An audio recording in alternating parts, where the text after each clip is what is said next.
Norman Liss. The name of the program is The Way to Go. I invite you to join me each week at this time as we explore places to go and things to do. I'm going to start by telling you a story. About a year and a half ago, I was up in Boston, and my son, who lives in the area, said, "You've got to go over to the MIT Museum. There's an exhibit of a sculpture like nothing you've ever seen before." So I went over there, and they were putting together this exhibit. And there were a couple of men working there, an electrician putting things together, and another man, and I was fascinated by them. I knew why my son had said, "You can't miss this, it's a great place to go." Well, it turned out that the electrician was the sculptor himself, Arthur Ganson. And Arthur Ganson is my guest today because an exhibit of his work is now in New York. It's an opportunity, and I'm going to tell you right from the beginning, and you'll know why before this program is over. You've got to go see it. It's like nothing you have ever seen before. I'll tell you the gallery that it's at. It's going to be there throughout the month of June. And Arthur, this is the fulfillment of a promise I made to you when I learned you weren't the electrician. Yes. And said, if you ever come to New York, I certainly want to have you on the program, and here you are. Here I am. It's impossible to bring your sculpture here because it's so large, and we have a video. Or small and very fragile. Right. And so we have a video which we're going to show, and people will be able to get an idea, and they will be fascinated. But before we go into seeing what you do, how do you classify it? I've heard the term kinetic sculpture. What do you do? Well, I would call the objects that I make kinetic sculpture. This because they are functional machines. They function in all the ways that machines function, but there's absolutely no utilitarian value other than really to look at. So I think we call things that we look at and contemplate art and sculpture. They do amazing things, and they all do. They all do things. They all do something out of your fertile brain. We'll get in inside your fertile brain before this program. Yes, I can take it, open up my head, open up your head and dissect it. I've heard you referred to them as the aesthetics of motion because there's motion involved with everything you do, isn't there? Right. Do you start with that? Do you say? Well, okay. All of the pieces. For me, they tend to start now. Nothing that I will say is a rule, okay? Because there are always contradictions. And there are no rules. There are no rules. But they tend to start as a sense of a gesture, some idea, sometimes specific, sometimes very broad. But it usually has to do with a gesture of some sort, which is about movement. It's about an object and the interpretation of that object in movement and what it may say. So it's really about gesture. But a machine making the gesture. Yes, yeah. Well, I think we've talked about it. I think people have to see it. So what we're going to do now is we're going to run this video. This is run at the Rico Maresca Gallery, 529 West 20th Street. We'll repeat that, where this exhibit will be on through the month of June. But people will have to see. So this video shows you talking about some of your work. And I think after people will see it, that they'll understand exactly what we're talking about. Yeah. So now let's just go to that videotape and look at it. Great. I'm Arthur Ganson. I basically make machines because I have to, because I love to.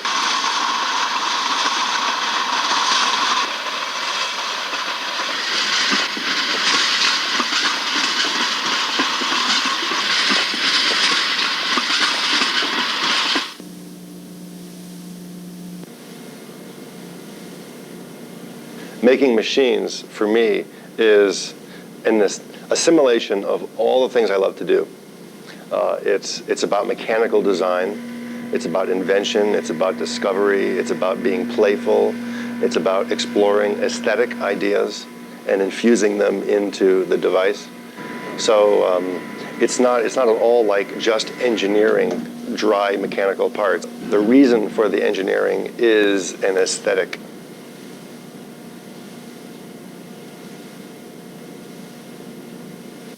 In one sense, they don't have a utilitarian purpose in the way we normally think of machines.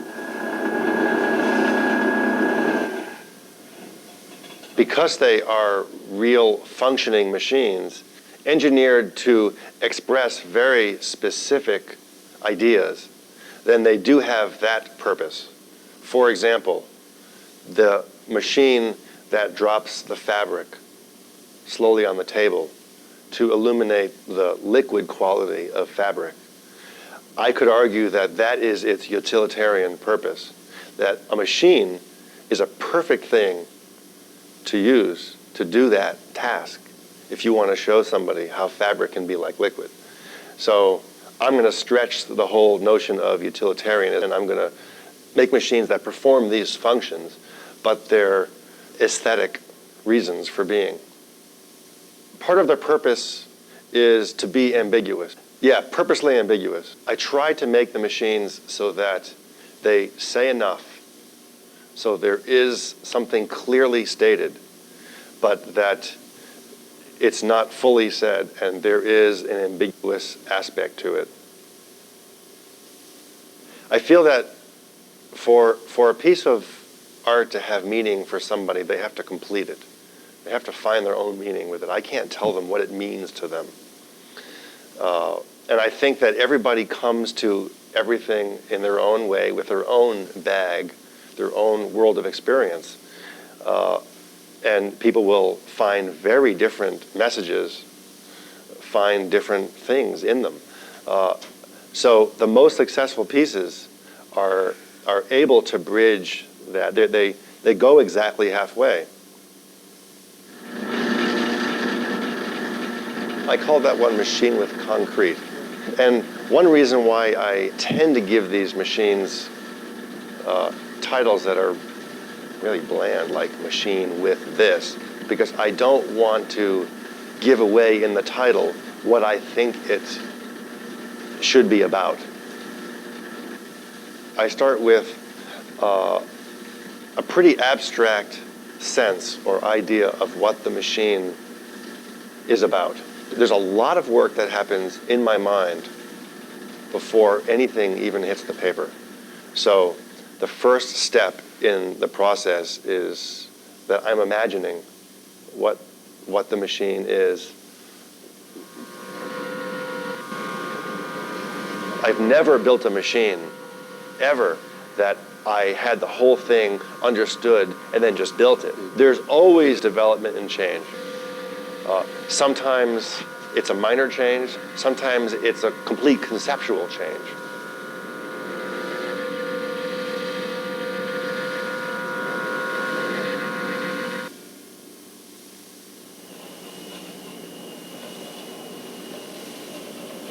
Some pieces come from just insignificant moments of play, like the walking wishbone. I finished dinner and I'm playing with the wishbone at the table, and I'm thinking, oh man, this looks like a cowboy who's been on his horse for too long. So that's what I did. We enter the piece through the wishbone because it's bone and it's animal, and we're animals, so that's the sort of access through that. But I wasn't thinking about the meaning of it in any deep way, really. I have to say, when I made that piece, that piece particularly was just playful. This I called child watching ball. I was playing with the idea of making a machine that would have two parts to it, where they would relate to each other in a visual, playful way. So I thought, okay, I'm going to have this dancing ball doing its thing, and I carved a little child's head. I had that mechanically linked so that the child was always watching the ball.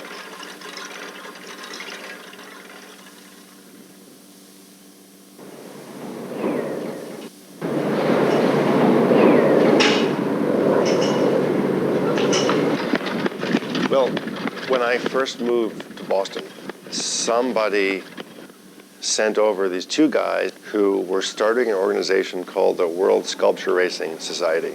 Their whole premise was that they wanted to have an organization where Artists would make sculptures to be raced on the street for two primary reasons: to take it out of the context of museums and galleries, put it on the street where the common man can experience art, and also to create an event where machines would be judged by first, second, or third. The fastest sculpture wins.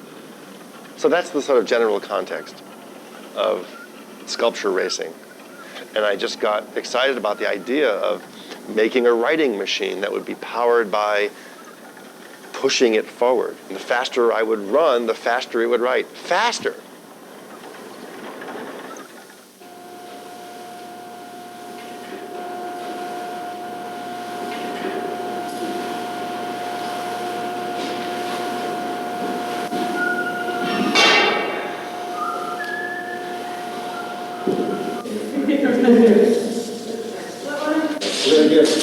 Well, it's just...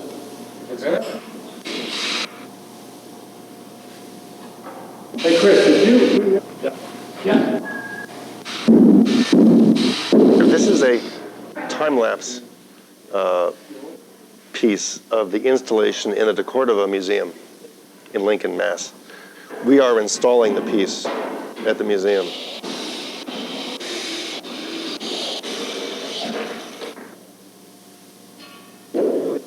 I had the desire to create a whole evening of just machine theater where people would come into the theater, sit down, and the curtain would open and they would be entertained by just machines.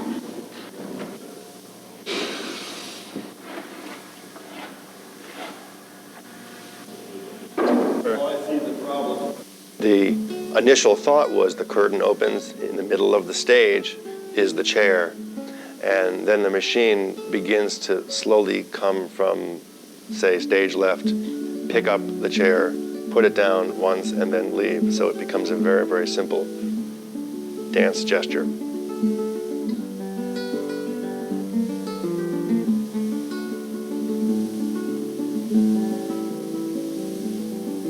I made this in my basement. The chair goes up 13 feet. I couldn't put it together in my basement. This is before I had a studio. And it was total madness.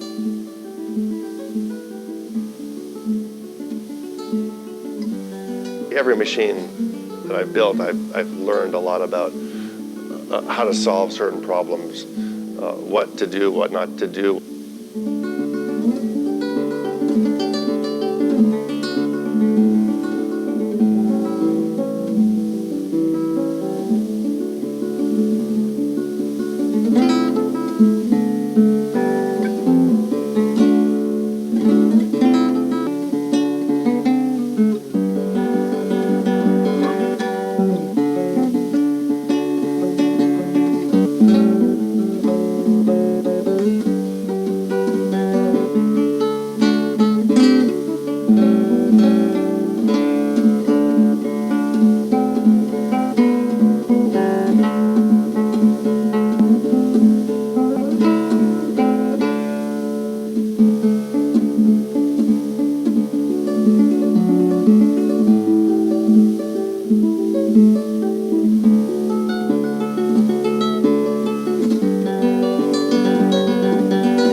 The knife throwing machine was one of the mechanical characters on stage in a play that I did.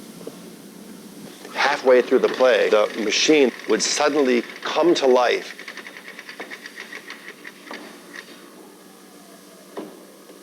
And then it would cock its arm.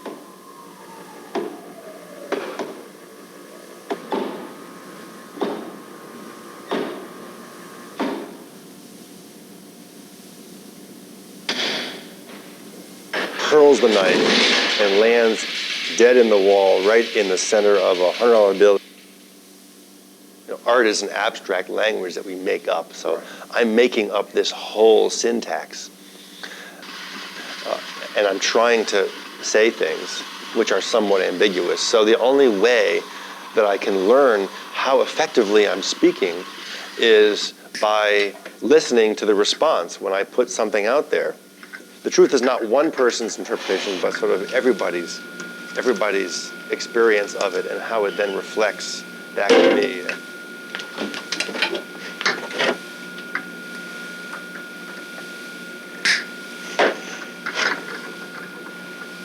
Go.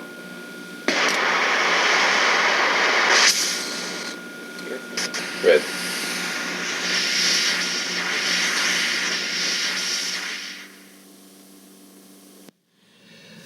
Now I think you understand a little bit of what we're talking about. The Arthur Ganson, sculptor extraordinary, working in the kinetic, mechanical, humorous, unbelievable. And so, Arthur, the exhibit now is at Rico Maresca Gallery, Yes. 529 West 20th Street. And for people who want more information about the hours, certainly it's running through the end of June.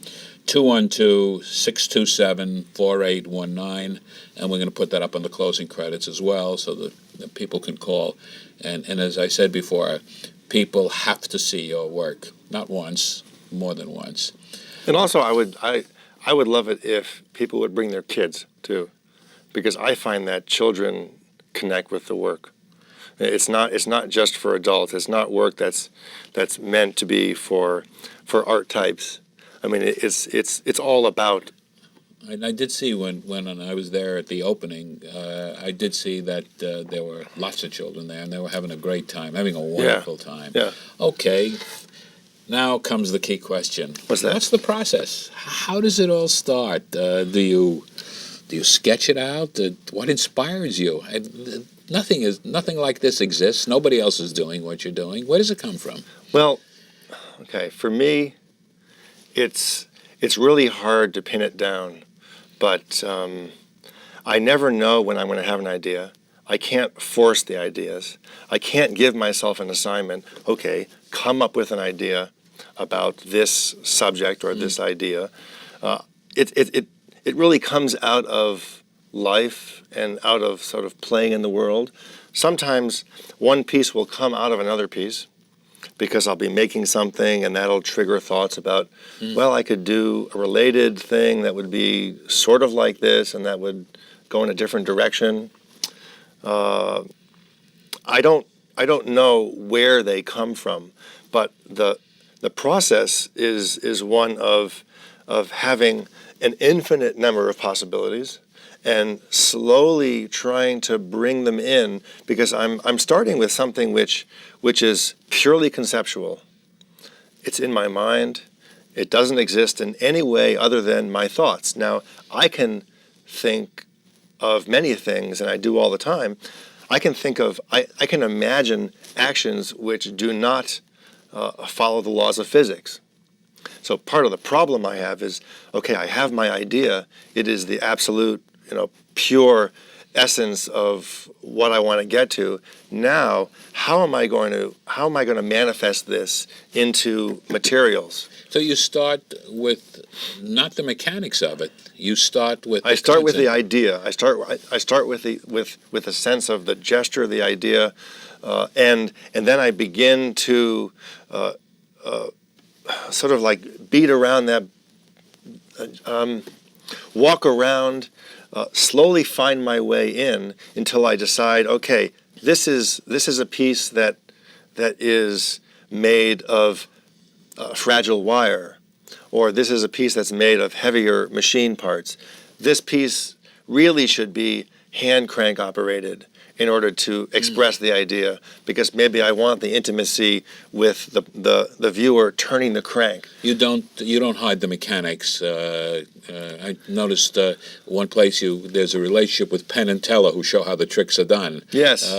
You reveal how they're done. It's not hidden behind there. It's not just the effect. It's the process that does it, and how it's happening. The turning of the gears and the tripping of whatever is all things that people should see. Well, yeah, the machine itself is integrated in with the idea of why the machine exists. So generally the machine is not there to serve some other function, but all of the components of the machine are really about the idea. So the way I will build something is very much integrated with its reason for being. Mm-hmm. That's why it's generally very important, or that's why I like to show the mechanics. There are cases where there are aspects of the machine which are not important. Corey's yellow chair. Mm-hmm. There are certain parts of that machine which you see, and then there are certain parts which I decided that it's not important to see these, partly because visually it's not going to work. You see, I'm also working visually. Every decision to use a material or to design something a certain way, there's a mechanical function and there's a visual spatial function. And everything sort of exists in both camps at the same time. But they're engineered, but you're not an engineer, and you have no engineering training. Well, I don't have engineering training, but am I an engineer? Yes. Sure. I mean, I am an engineer, but I'm not trained. It's interesting that your artist in residence at the Massachusetts Institute of Technology are working with the students on some projects, inspiring them to think, I suppose, is what it's all about. Yeah. But you're an artist. I mean, basically, you're an artist who's working in a certain medium. Right.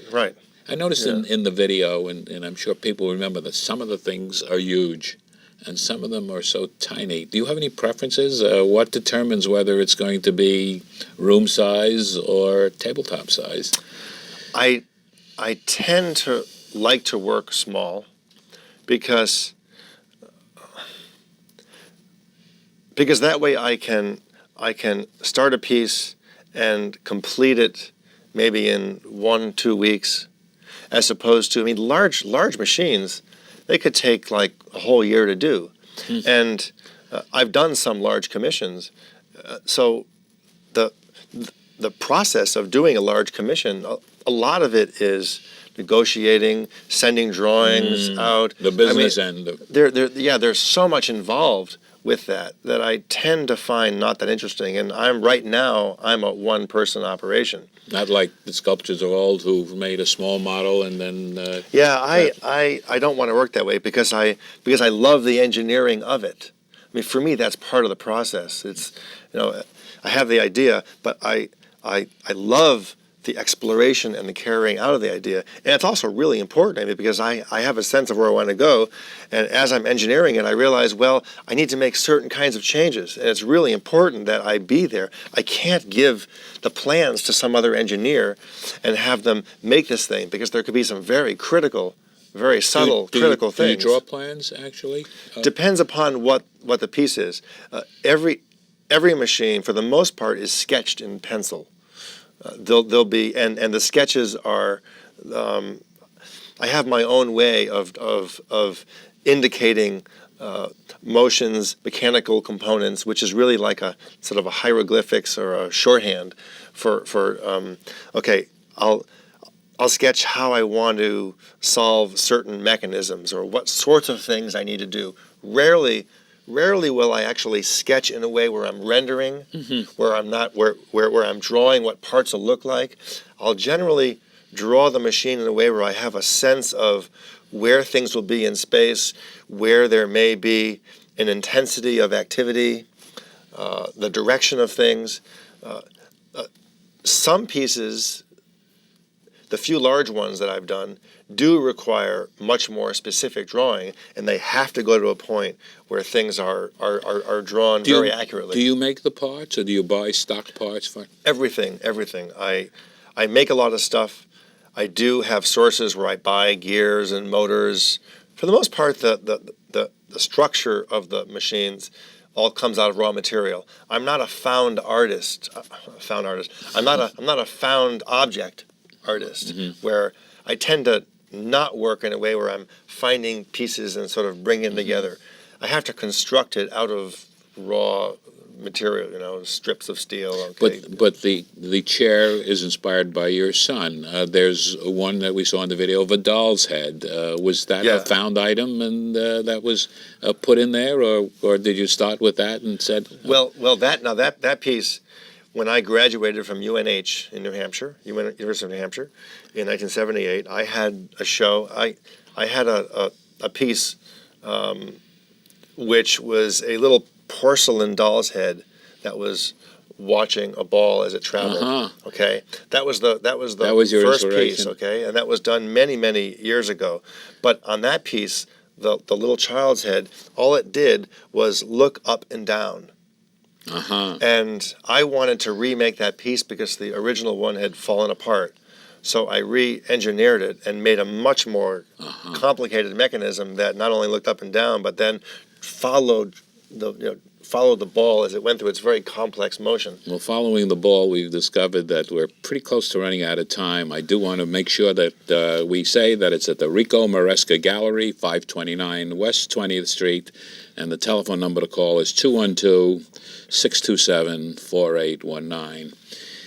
I'm talking today with a terrific, marvelous artist, Arthur Ganson, who has done wonderful work. Go see it. It's very worthwhile. Go see it more than once. I'm Norman Liss. The name of this program is The Way to Go. And until next week at the same time, enjoy yourself.